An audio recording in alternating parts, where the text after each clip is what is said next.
A ação rescisória, como os senhores bem sabem, é uma ação que tem uma característica excepcional no sistema, porque é um meio próprio de desconstituir a coisa julgada.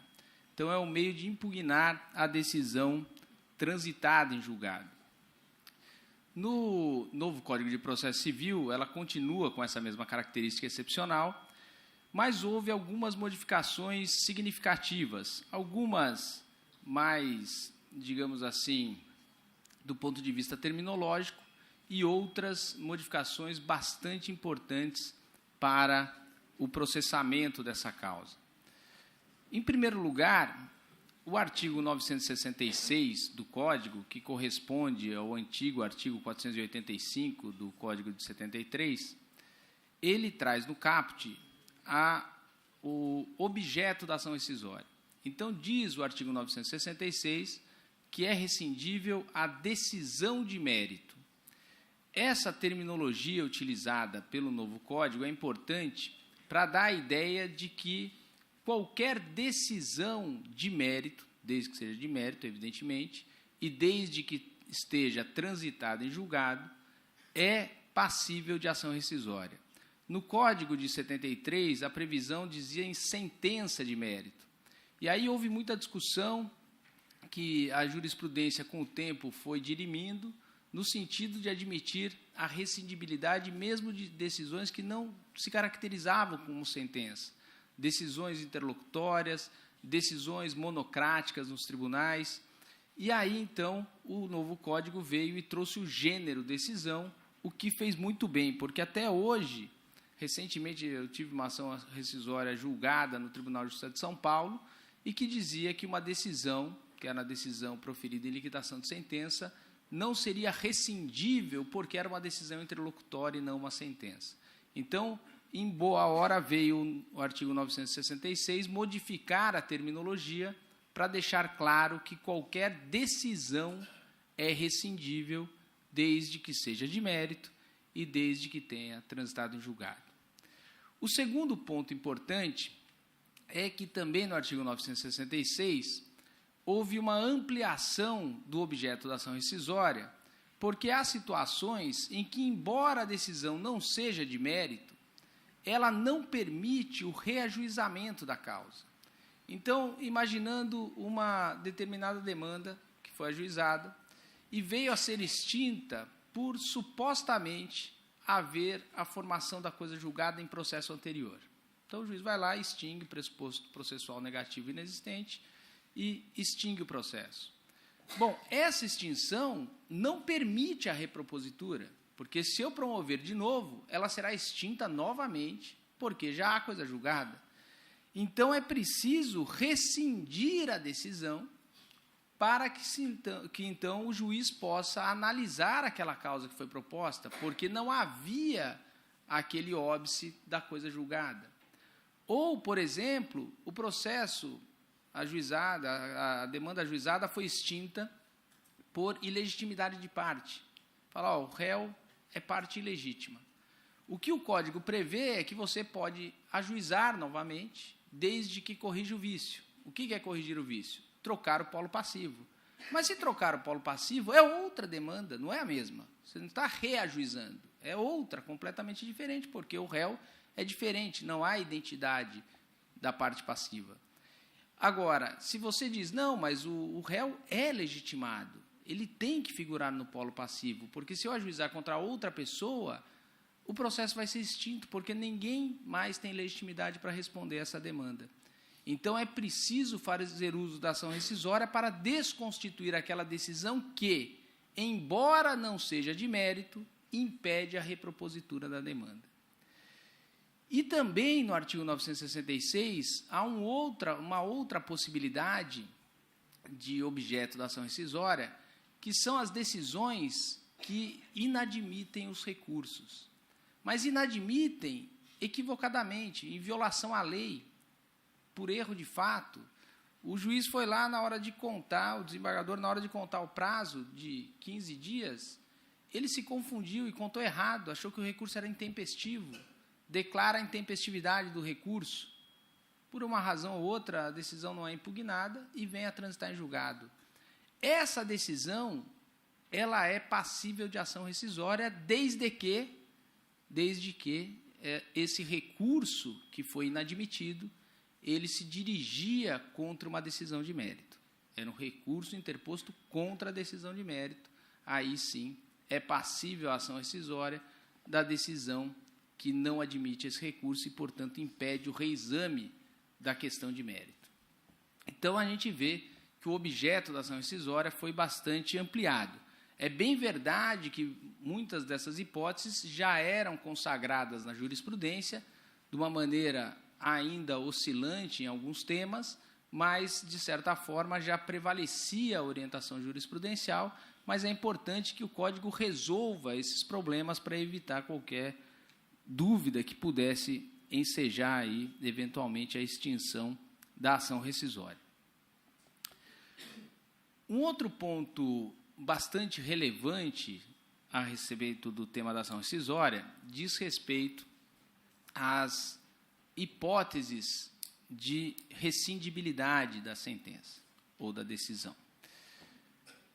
Nesse quesito, o artigo 966 manteve a maioria das hipóteses ali, até uma delas, a meu ver, poderia ser excluída, que é a hipótese de incompetência absoluta, mas o legislador optou por manter como hipótese de rescindibilidade.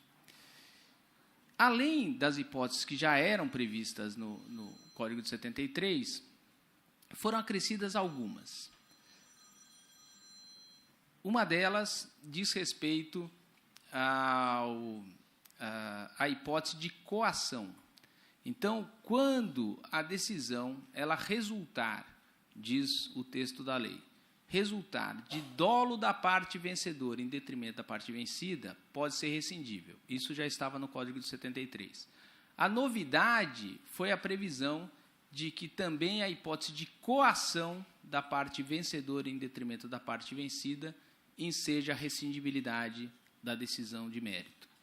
Essa hipótese é uma hipótese relevante, porque se houve um ato praticado pela parte e esse ato decorreu da coação, decorreu daquela ameaça física ou psicológica, e, portanto, o ato não foi praticado com liberalidade, pode haver a rescindibilidade da decisão judicial. E essa coação, tanto faz se ela é feita contra a parte ou se ela é feita em relação ao juiz. Se o juiz é coagido a dar uma determinada decisão, essa hipótese de coação abrange também a coação do juiz. E, portanto, me parece que é uma inclusão bastante relevante. Dois outros itens que são importantes. Um deles diz respeito à rescisória fundada em documento novo, a hipótese que era prevista no Código de 73, que agora passa a ser prova nova. Então, mudou-se a terminologia, antes restritiva a uma espécie de meio probatório, que era o documento, porque o documento sempre teve a característica de registrar com maior precisão os acontecimentos históricos, e agora se ampliou para congraçar todos os meios de prova, porque se fala em prova nova. Essa alteração ela decorreu em grande parte da questão do exame do DNA, porque o DNA não é propriamente uma prova documental, mas uma prova documentada, é um laudo técnico feito por um laboratório dizendo sobre a compatibilidade genética entre duas amostras de sangue ou duas amostras de cabelo, enfim, fazendo essa compatibilidade genética. Como essa prova não é um documento propriamente dito, ou apesar de não ser um documento propriamente dito, a jurisprudência começou a admitir, porque falou, não, o exame do DNA é uma certeza, é muito grande a probabilidade de acerto aqui, 99,9999, quase 100% de certeza, e, portanto, tem que se admitir esse meio de prova como apto a rescindir a decisão de mérito. Mas aí, para abrigar a hipótese do exame do DNA, acabou se ampliando para qualquer meio de prova, o que, a meu ver, foi incorreto, mas é o que nós temos no texto. Então, hoje, pode ser prova documental nova, pode ser uma prova pericial nova, pode ser uma prova até testemunhal nova, pode ser qualquer tipo de prova, porque assim prevê o Código. Só que essa prova, em primeiro lugar, ela tem que ser uma prova nova. O que significa a prova nova? Ela não ter sido utilizada no processo que se encerrou.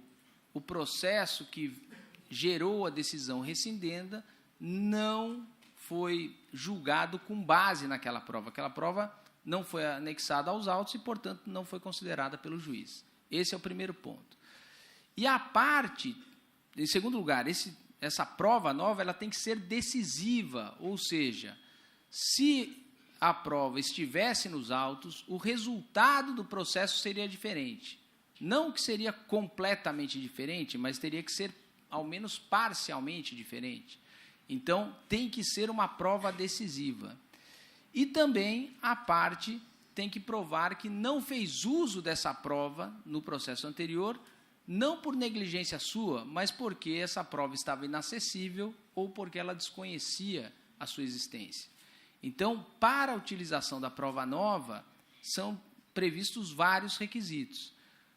A abertura é grande, qualquer tipo de prova, mas a gente vai ver que, na prática, dificilmente vai haver provas, a não ser a documental, que demonstrem com certeza, com um grau de decisão muito grande, a possibilidade da reversão do resultado. Outro fundamento rescisório que foi alterado diz respeito à violação à norma jurídica. No Código de 73, a previsão era de violação à literal disposição de lei. E veio o artigo 966 e mudou essa redação para a violação à norma jurídica. A ideia desse dispositivo é, em primeiro lugar, abrigar não só lei em sentido estrito, mas também princípio. Esse sempre foi um questionamento do professor Barbosa Moreira, no sentido de que, às vezes, a violação ao princípio ela é mais grave do que a violação à lei. A professora Tereza Rudalvin tem um texto em que ela diz, bom, a violação ao princípio, o princípio normalmente encerra um grande número de dispositivos legais que geram aquele princípio, que conduzem à ideia central daquele princípio. E, portanto, a violação ao princípio não é a violação a um dispositivo, mas a violação a um grupo de dispositivos. Então, veio o Código e falou, bom, é possível agora a rescindibilidade por violação à norma jurídica. Mas a norma jurídica também pode ter uma segunda interpretação. Norma jurídica como resultado da interpretação do texto legal. Então, quando se fala em violação à norma jurídica, não se quer dizer a literalidade do texto, não se quer dizer a leitura ou a interpretação, chamada interpretação literal, mas sim o sentido atribuído àquele texto legislativo e que, se violado esse sentido, cabe a ação rescisória. Esse dispositivo ele é importante porque, nesse modelo em que se valorizam os precedentes, a interpretação realizada pelo tribunal, atribuindo determinado sentido ao dispositivo legal, se ela for desrespeitada, essa interpretação, ensejará o cabimento da ação rescisória. Só não será cabível a ação rescisória se, ao tempo da decisão rescindenda, havia divergência de interpretação.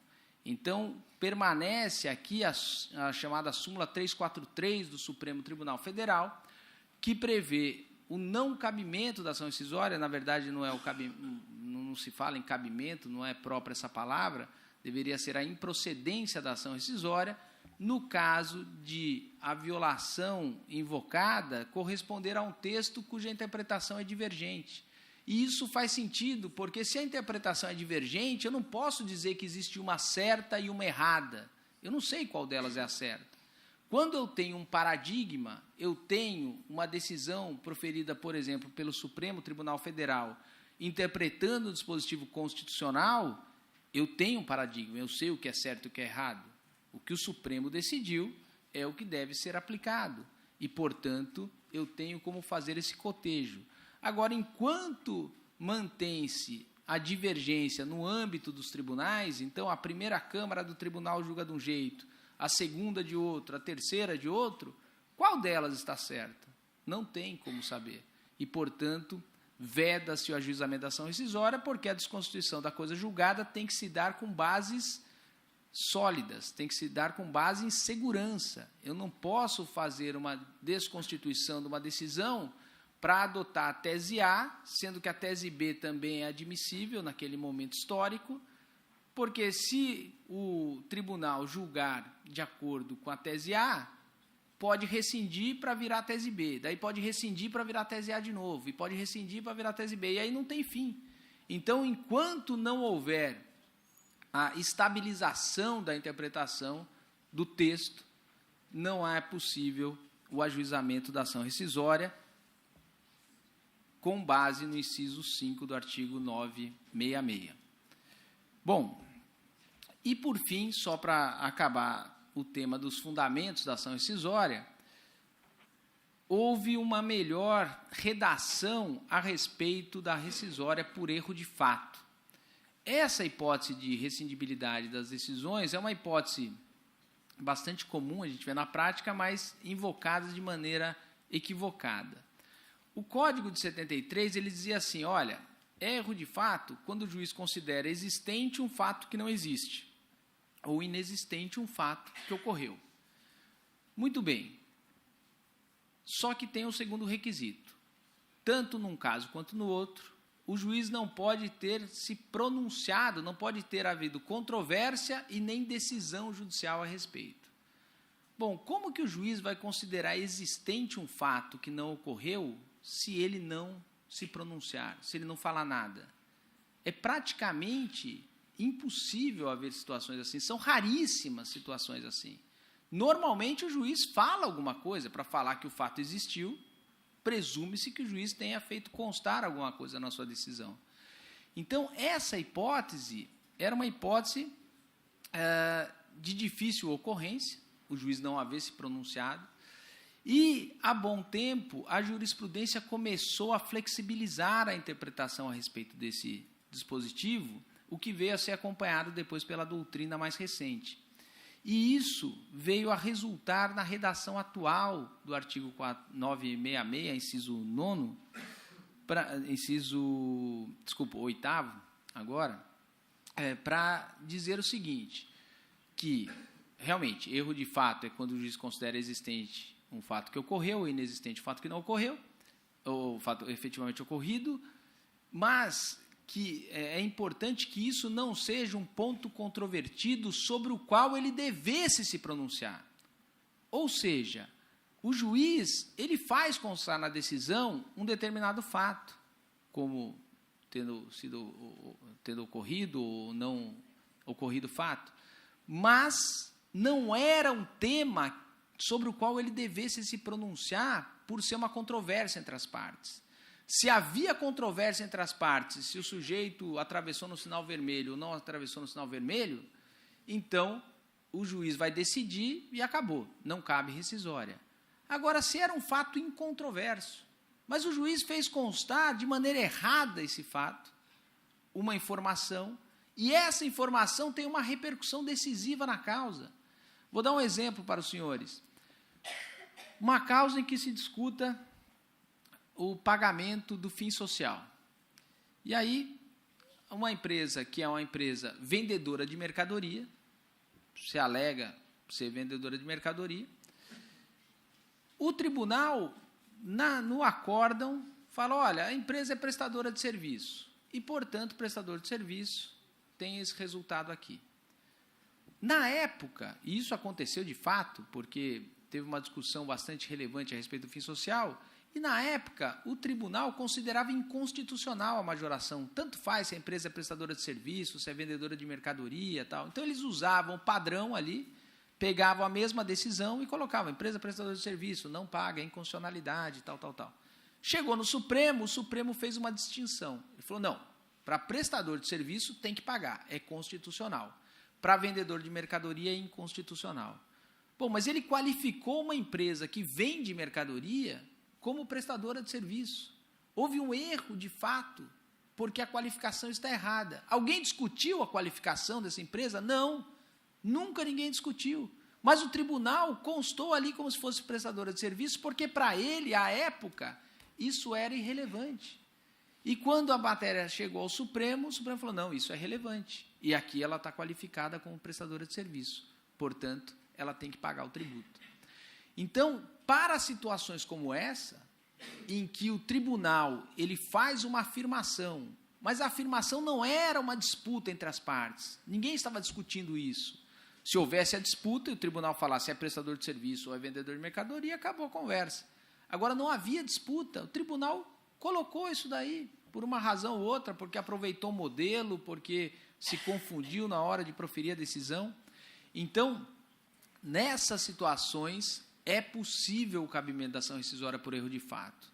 Não é possível ajuizar a ação rescisória com o fundamento de erro de fato se havia controvérsia entre as partes sobre aquele fato e o juiz se pronunciou ou a favor do autor ou a favor do réu. Então, esse é uma hipótese que ficou mais clara pelo texto do artigo 966, inciso 8, parágrafo 1º. Outro tema importante sobre a ação rescisória diz respeito à competência. Esse é um tema que, para quem já ajuizou a ação rescisória, quem já trabalhou com isso, sabe da dificuldade a respeito desse tema. Porque, às vezes... Bom, vamos voltar ao princípio. A ação rescisória é uma ação de competência originária dos tribunais. Então, ela tem que ser ajuizada perante o tribunal que proferiu a decisão de mérito que está sendo objeto de impugnação pela rescisória. E se foi uma sentença, vai para o tribunal que deveria julgar a apelação. Então, até aí, tranquilo. A dificuldade surge quando se precisa definir qual foi a decisão de mérito na causa. Foi a decisão proferida pelo Tribunal de Justiça ou foi a decisão proferida pelo Superior Tribunal de Justiça? Há alguns anos atrás, havia uma dificuldade maior porque o Superior Tribunal de Justiça e o Supremo Tribunal Federal diziam, quando não havia violação à lei ou à Constituição, que não conheciam do recurso. Não conheço do recurso porque não houve violação à lei federal. Isso, Barbosa Moreira também criticou muito e com bastante propriedade, dizendo que isso era um julgamento de mérito, se houve ou não houve a violação à lei, houve ou não houve a violação à Constituição. Os tribunais mudaram a redação para realmente falar, nega o provimento ao recurso. Isso é importante porque, se nega provimento ao recurso, há o efeito substitutivo. A decisão de mérito é substituída pela decisão do recurso. E, portanto, a competência para rescindir aquela decisão passa a ser do Tribunal Superior. Só que decisões monocráticas, ainda hoje, falam, nega o seguimento ao recurso. Só que negar seguimento ao recurso, inclusive na redação do artigo 557 do Código Revogado, pode ser negar seguimento por questão de mérito ou negar seguimento por questão procedimental, por questão de admissibilidade. Então, você não sabia, a decisão é de mérito ou não é de mérito? Então, nessas situações, havia muita dúvida sobre qual a competência para a ajuização rescisória. A rigor, os senhores poderiam pensar, bom, mas aí se ajuiza no tribunal, a competência é absoluta, e se o tribunal não for competente, ele manda para o outro tribunal julgar. Esse seria o procedimento normal para uma alegação de incompetência absoluta. Só que na ação rescisória tem uma diferença, que diz respeito ao objeto da ação rescisória. Eu estou atacando a decisão do Tribunal de Justiça, se o Tribunal de Justiça falar assim, não, a última decisão de mérito foi lá do Supremo, e ele manda os autos para o Supremo, qual é o objeto da minha ação rescisória? Continua a ser a decisão do Tribunal de Justiça, porque eu estou impugnando essa decisão. Então, eu precisaria emendar a petição inicial para trocar o objeto e falar que estou impugnando a decisão do Supremo. Só que, muitas vezes, isso era reconhecido após o prazo de 2 anos da ação rescisória. E, reconhecendo após esse prazo, eu já não posso emendar para incluir esse objeto, porque ia ser considerado que houve decadência do direito de rescindir a decisão. E, portanto, a rescisória era extinta sem julgamento do mérito. Aí veio o novo código e falou assim, não, mas espera aí, então manda para o órgão competente, ele, aliás, manda emendar a petição e encaminha ao órgão competente. Ah, mas e se já houve contestação? Não tem problema nenhum. Emenda-se, pede para a outra parte se manifestar sobre a emenda e manda os autos para o tribunal competente. Então, foi uma solução simples para um problema que era simples, mas que tinha consequências bastante dramáticas, e principalmente para a parte e para o advogado, muitas vezes, porque o prazo se esvaía sem que o objeto da ação rescisória tivesse sido bem colocado. Outro ponto bastante relevante que foi alterado pelo novo Código de Processo Civil a respeito da ação rescisória diz respeito ao prazo para o seu ajuizamento. E essa é uma das questões mais importantes que eu considero que o Código trouxe a respeito da ação rescisória. O prazo da ação rescisória, no Código de 73, era de 2 anos.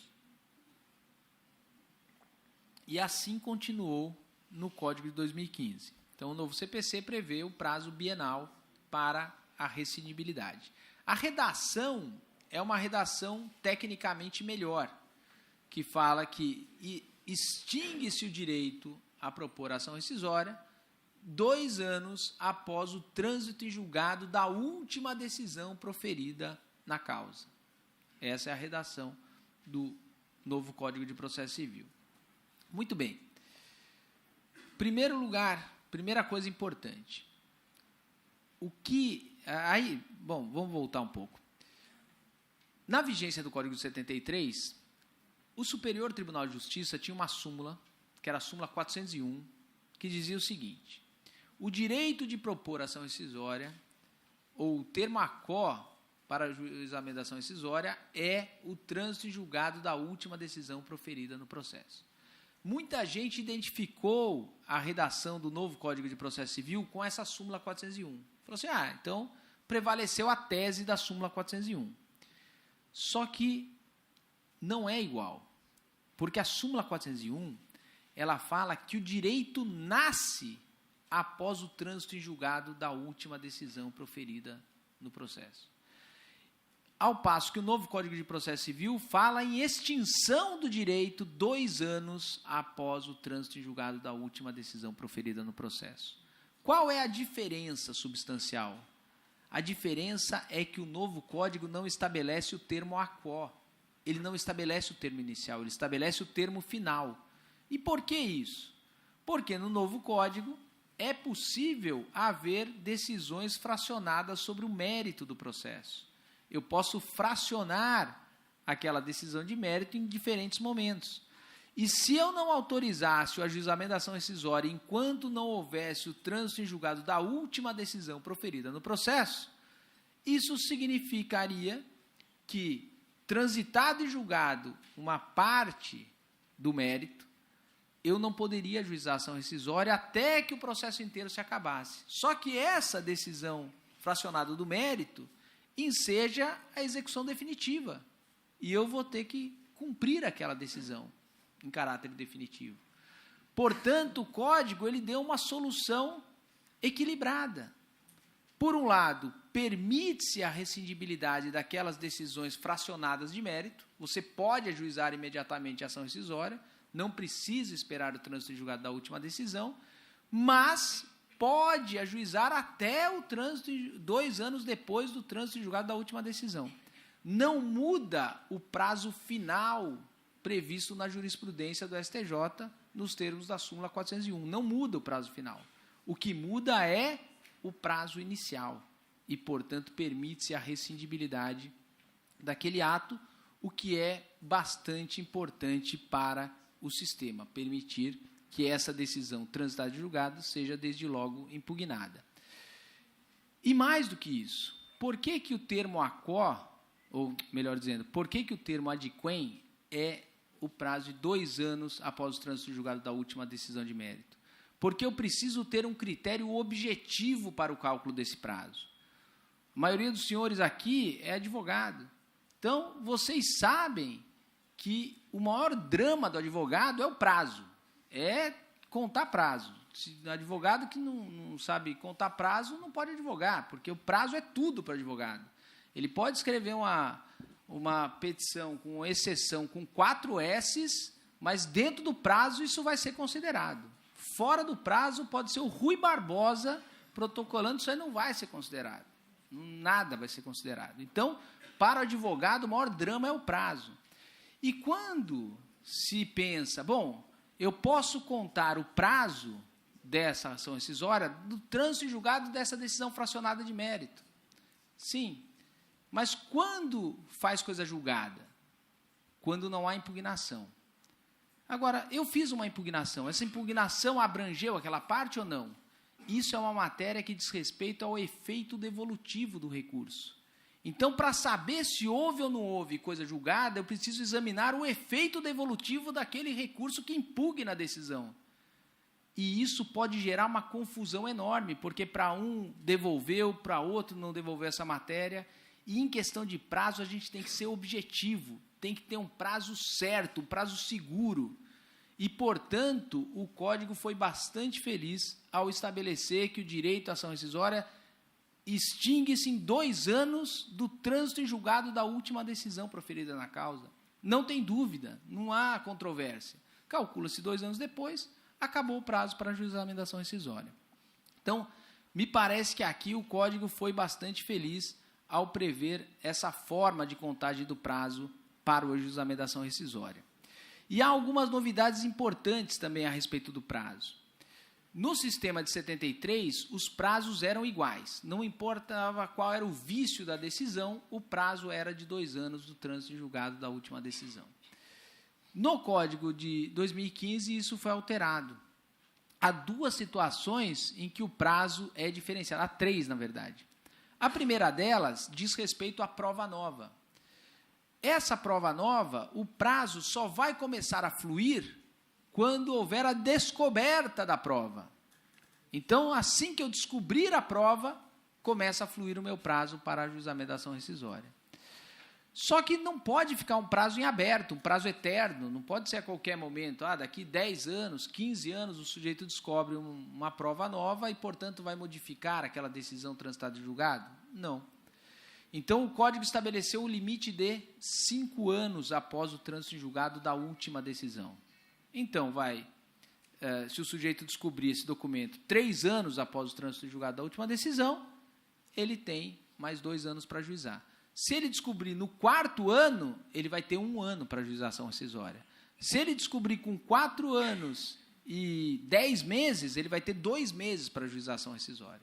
Então, os 5 anos do trânsito em julgado da última decisão é o prazo limite. A partir dali, não há possibilidade de rescindir por esse fundamento.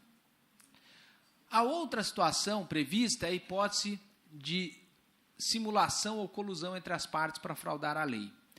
Essa hipótese, muitas vezes, é utilizada para fraudar a execução, né? O sujeito vai lá, frauda a execução, simula um processo e com isso consegue esvaziar o seu patrimônio. E aí, o prazo ele tem que começar a fluir da descoberta pelo Ministério Público, que é um dos legitimados a ajuizar a ação rescisória nessa hipótese, ou pelo terceiro prejudicado, a partir da descoberta desse simulacro ou dessa colusão entre as partes. Então, a partir dali, pode-se ajuizar a ação rescisória.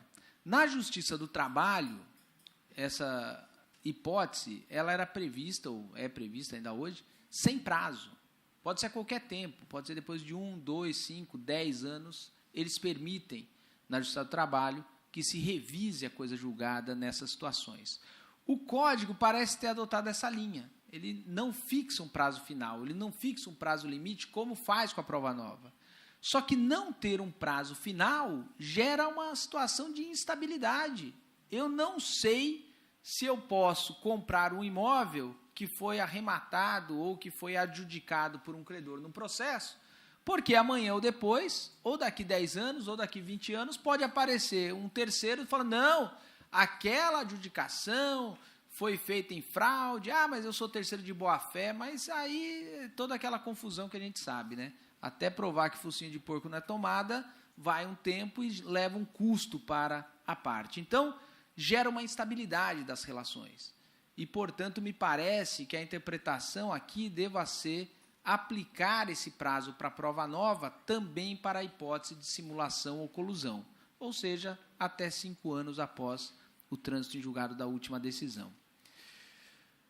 E, por fim, a terceira situação, que, salvo engano, já foi tratada aqui de manhã pelos senhores, pela professora Rita, diz respeito àquela hipótese de